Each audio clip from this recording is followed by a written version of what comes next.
जी, जी, hello जी।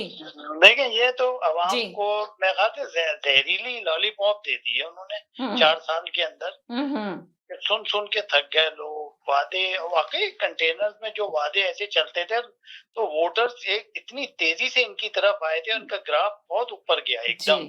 जी, जी। जैसे ही elect हुए उसके बाद तो आप देख लें इकोनॉमी का भी क्या हाल हो रहा है, क्या चल रहा है। करप्शन तो ख़ैर खत्म तो नहीं होगी, ये तो सवाल ही नहीं पैदा होता। हाँ, एक जैसे साहब ने कहा कि कम हो सकती है, हुँ। कमी हो सकती है, सज़ाएँ हों तब होगी जाके कहीं वो डरेगा। लेकिन आप करप्शन को खत्म तो नहीं करते, उसका तो कोई तवक्को ही नहीं 1 रखें सेकंड 1 कि सेकंड होल्ड करें, खत्म ज़रा मैं इनका जवाब ले लूँ। जी, हेलो जी।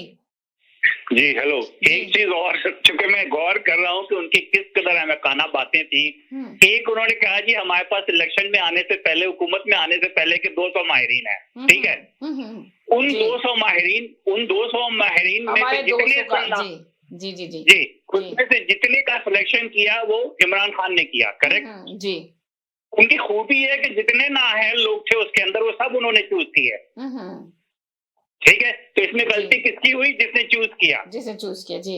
उन्होंने टीम माहिरीन तो बनाई, खैर जी। थे ही नाकारा, मगर उन नाकारा माहिरीन को किसने चूज़ किया? हुँ, हुँ। उसमें जो कि वज़ीर-ए-आज़म है। हुँ, हुँ। अब जब कोई जो नाकामी अगर माहिर वो मुशीरों की हो रही है तो उन पे ज़िम्मेदारी डाल रहे हैं। तो भाई उनको चूज़ तुमने किया है। हुँ, हुँ। ओन योर ओन डिसीजन हुँ, हुँ। until you are going to do that you will remain in the illusion। हुँ, यानी कि हुँ। अपनी सलाहियतों का आदमी को खुद वही अंदाजा होना चाहिए। हुँ, हुँ। ये तो शेख चिल्ली से भी बढ़ के निकल गया है, मैं कहता हूँ। इसको तो अंदाजा ही नहीं कि ये कर क्या रहा है। वरना कोई यानी कि जवाब नहीं है कि आपने खुद माहिरीन चूज किए और उसमें से जब वो मुशीर चूज किए और जब वो नाकाम हो रहे तो आप कहते हैं कि वो माहिरीन या मुशीर ही खराब थे। आप किस खाते में हैं? सही। जी, शुक्रिया। Thank you. जी जनाब, जी। जी, जी। हाँ जी। 1 सेकंड आपको जी। क्लियर से ले लूँ। जी। जी।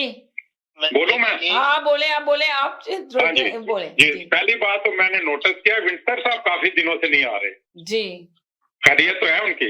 पता नहीं, आई डोंट नो, वो अगर शायद सुन रहे हैं तो वो आए, अपना हाँ, अल्लाह वो ताला काफ़ी उनको खैर वो खैरियत से आते रखे। कभी-कभी हैं, प्रोग्राम ही देख रहे होते हैं। जी।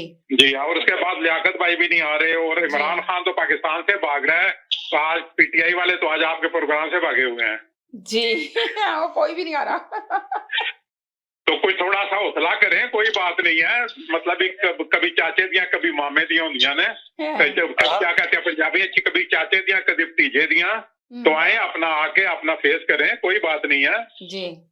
हाँ जी। सही कहा, आके बात करें, मुकाबला करें ना, खड़े रहें, डटे रहें, जिस तरह डटे रहते जी हैं। हाँ। अभी अच्छा, इमरान खान बात भी तो ये है डटे हुए ही हैं ना, कोई गए तो नहीं है, बल्कि उनको मशवरा दें, अच्छे-अच्छे लेकर आएँ ताकि वो आपकी आवाज़ जाए उनके पास कि उनको और जी, क्या जी। करना चाहिए, बेहतरी जी, लाना जी। चाहिए, कारकर्दगी के लिए उनको क्या जी, करके दिखाएँ कि मुल्क बेहतरी की तरफ जाए, जी, कुछ तो जी। कारकर्दगी करके दिखा दें, अभी भी अवाम कुछ शायद कुछ मुतमईन हो जाए उनकी कारकर्दगी जी, के, जी। याद करें अच्छे इंडिया के लफ्ज़ों में। जी। इंडिया के एक फ़िल्म थी शोले, जी। काफ़ी मशहूर फ़िल्म हुई थी। बहुत मशहूर तो थी, जी। उसमें जो है ना बच्चन साहब जो है ना वो धर्मेंद्र के रिश्ते के लिए अपना किसी जगह जाते हैं एक मासी के पास। तो जब मासी के पास जाते हैं तो वो जो वीरू होता है उसका उसकी तारीफ करते हैं।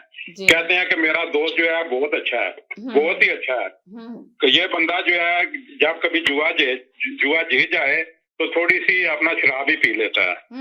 तो जब थोड़ी सी शराब पी लेता है ना तो फिर ये गाना सुनने में भी चला जाता है। तो आपको तो पता है कि बड़े-बड़े लोग तो जो है ऐसी चीजों के शौकीन होते हैं। शेख रशीद भी जो है ना आजकल ऐसी ही तारीफें कर रहा है।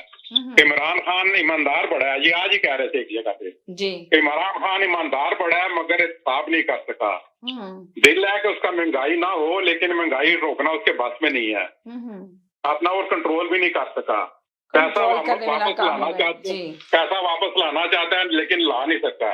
लगता है अब शेख रशीद भी इमरान खान की झोली में बैठ के उसकी जो है वो दाढ़ी खींच रहा है। Thank you. मगर शेख रशीद ने ये कहा कि मैं इमरान खान के साथ ही खड़ा रहूंगा, इमरान खान को नहीं छोड़ के जाऊंगा, चाहे उसकी हुकूमत रहे या ना रहे। ये भी सुना। शेख रशीद को जितना मैं जानता हूँ, इतना आप ये देख ली। आप जी हाँ बिल्कुल, जिस शेख रशीद को मैंने मतलब है उस वक्त जानता हूँ जब ये पॉलिटिशियन नहीं था।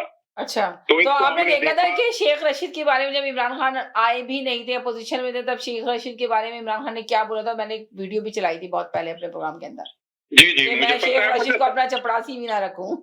मैं तो शेख रशीद का एक बताता हूँ कि ये जी। जब इन्होंने पॉलिटिक्स शुरू की, यानी पहले 2 इलेक्शन, मैं इनका पोलिंग एजेंट भी रहा हूँ, आपको इल्म के इजाफा करता हूँ। तो एक दफा अपना ये इनको होता था कि जब कोई बरादरी नाराज हो जाती थी ना, तो ये जब भी इलेक्शन होते थे तो ये इलेक्शन शुरू होते वक्त ये टोपी पहनना शुरू कर देते थे, क्राकुली टोपी। हालांकि इसे जिंदगी में कभी टोपी नहीं पहनते थे। तो जब इलेक्शन शुरू हो जाते थे तो ये सर के ऊपर टोपी पहनने शुरू हो जाता था। तो उसके बाद जहाँ के भी जाता था तो लोगों के शिकवे होते थे कि भाई तुमने तो ये किया, तुमने वला किया, हमारे काम नहीं किया ये। तो ये फौरन टोपी उतार के ना उनके पाँव में रख देता था कि मेरी इज्जत आपके हाथ में है।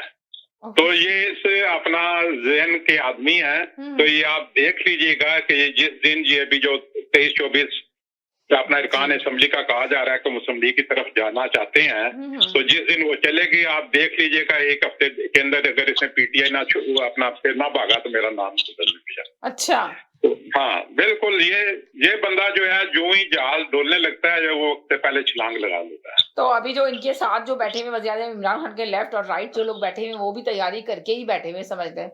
बिल्कुल। जी बिल्कुल, उसमें से मसवाए मुराद सईद जैसा एक आध बंदा शायद उनके साथ रह जाए तो रह जाए, बाकी ये जो इधर उधर से पकड़े हुए हैं उन्होंने, उनमें से कोई भी नहीं रहेगा उनके साथ। अच्छा, बात करते हैं कि करप्शन की। देखें, ये करप्शन के लिए ये नए नए तरीके भी इजाद कर रहे थे। पिछले दिनों अपना इनको पैसों की जरूरत थी, इसलिए करप्शन के लिए ईवीएम का, इलेक्ट्रॉनिक वोटिंग मशीन का बड़ा जो है ना शोर था बहुत ज्यादा। इलेक्ट्रॉनिक मशीन लाई जाए जिसमें फेयर इलेक्शन होंगे। जी जी हाँ, उस वक्त दावा करते थे जी कि मशीन हमने खुद इजाद कर लिया है, बाकी मशीनें भी खुद अपना वो बनाएंगे, यानी सब कुछ जो है ना जी। लेकिन ये सब कुछ जो है थूक पे पकौड़े तलने वाला मामला निकला। ये पिछले हफ्ते इलेक्शन कमीशन ऑफ पाकिस्तान ने वजारत साइंस और टेक्नोलॉजी से कहा कि हमने इस्लामाबाद में अपना बल्दियाती इलेक्शन कराने हैं, तो तजर्बाती तौर पे हम यहाँ इस्तेमाल कर लेते हैं ईवीएम को, तो आप हमें 2900 मशीनें फराहम करें। तो वजीर साइंस ने कहा जी कि हम तो खुद तो बना नहीं सकते हैं और ना ही आपको मंगवा कर दे सकते हैं, इसलिए अब आप खुद मंगवा लें। ये कहकर वजीर साइंस ने अपना दामन झाड़कर सारा खोता ही जो है ना कुएं चुकता और मामला खत्म हो गया। क्योंकि इलेक्शन कमीशन के पास फंड ही नहीं है तो इलेक्शन कमीशन कहाँ से खरीदेगा? ये तो बहुत दफा बात हुई हमारी। जी। वैसे भी ये कोई आसान मामला नहीं था। 1 साल मीडिया पर आपने मजहूल अल महदूद फालर को बेवकूफ बनाकर नचाते रहे। गुज़श्ता इंतखाबात जो 2018 में हुए थे उसका खर्चा तकरीबन 21 अरब रुपए आया था और उसमें से भी कुछ मदद जो है यूरोपीय ममालिक ने की थी। और ये जो आइंदा इलेक्शन होने हैं इसके लिए अगर ईवीएम इस्तेमाल हो तो उसके लिए तकरीबन 2 खरब 58 करोड़ रुपए चाहिए इलेक्शन कमीशन के मुताबिक। तो इसलिए अब ना 9 मन तेल होगा, ना राधा नाचेगी, क्योंकि हुकूमत के पास खुद भी अपना पैसे नहीं हो। 1 अरब के लिए IMF के तलवे चाट रही है, जिन्नी के गंजी नहाएगी क्या तो निचोड़ेगी क्या। तो ये खाम खा 1 साल जो है पूरी कौम का बर्बाद कर दिया इन्होंने ईवीएम के चक्कर में। अपना सारे चैनलों के अपना एंकर का टाइम बर्बाद किया और कौम को जो है एक बेमकसद बहस में जवल जाए रखा।